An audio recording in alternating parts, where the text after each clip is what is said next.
Светскиот PC пазар влегува во стагнација, Apple бележи раст.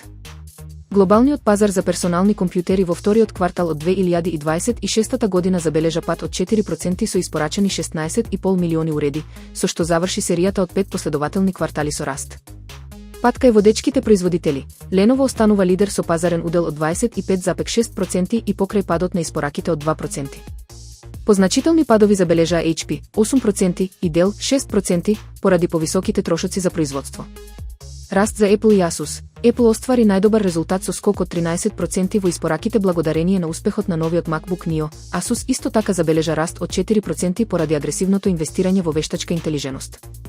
Притисок од скапата меморија, наглиот скок на цените на DRAM и NAND мемориите ги зголеми трошоците за компоненти. Производителите ги приспособуваат цените и спецификациите, што ги тера обичните купувачи да ја одложуваат набавката, додека деловниот сектор останува постабилен поради преминот кон понови верзии на Windows. Новата вселенска трка, САД и Кина во борба за месечината.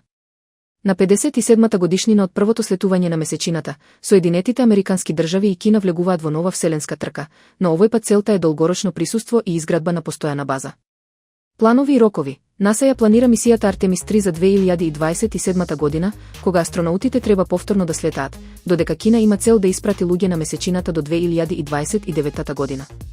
Иста цел, двете велесили се насочени кон јужниот пол на месечината.